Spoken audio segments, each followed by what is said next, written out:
avec la crainte, on comprend bien la nécessité de parler à quelqu'un, d'être dans une interaction et dans un récit sur son histoire, mais la question qui est posée là, c'est est-ce que le fait de raconter, ce n'est pas prendre le risque de retraumatiser ?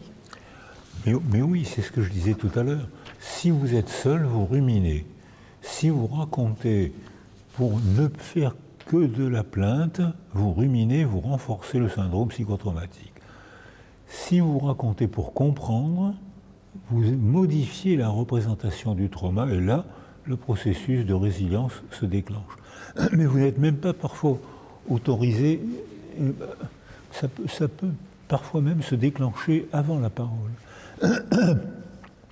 Un bébé qui ne parle pas, il est sécurisé par une figure familière. Il ne parle pas, ou même des fois, toutes les mères font « oui, maman est là ». Le bébé reconnaît la voix, ça lui suffit. Il ne reconnaît pas les mots, il reconnaît la voix.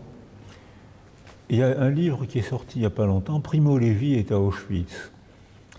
Il est moins maltraité que les autres parce que c'est un intellectuel, on l'a mis dans un endroit où il souffre moins, il ne souffre pas à mort. Il est quand même affreusement mal parce que personne ne peut lui parler. Si un non-juif parle à Primo Levi, le non-juif est abattu, sans jugement, comme l'ont fait les Turcs avec les Arméniens, ou comme l'ont fait parfois certains Polonais pendant la Seconde Guerre mondiale. Parler à un juif, condamné à mort, celui qui adressait la parole aux juifs. Et même pour les Arméniens, cette personne-là était brûlée et sa maison était brûlée et son corps devait être laissé devant la maison. On n'imagine pas la violence des régimes totalitaires. Rien ne les arrête puisqu'il n'y a pas d'altérité. Rien ne les arrête.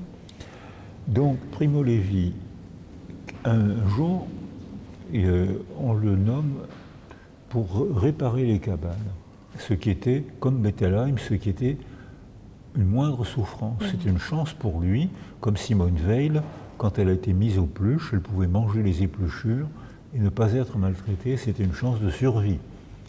Primo Levi, on le met, et arrive un maçon qui est une brute alcoolique, qui sait à peine parler et qui parle juste pour dire les choses, assieds-toi là, arrête.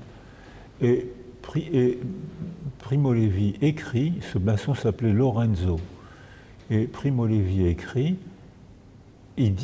Primo Levi dit à ce maçon, si tu m'adresses la parole, fais attention, tu risquerais d'être abattu par les SS. Et le maçon lui répond, je m'en fous, pour moi tu es un homme comme les autres. C'est la première fois depuis très longtemps qu'on considère, si c'est un homme, cette brute qui est alcoolique me considère comme un homme. C'est un énorme cadeau de résilience. Primo Levi travaille avec lui, le maçon dirige les travaux, s'assoit à côté de lui pour manger, ils ne disent pas un mot. Il est pratiquement illettré. Ils ne disent pas un mot. Et Primo Levi dit, cet homme a été pour moi d'une importance extraordinaire. Il me considérait comme un homme, il m'a un petit peu parlé. Dans ce contexte-là, c'était énorme. Il m'a redonné l'espoir.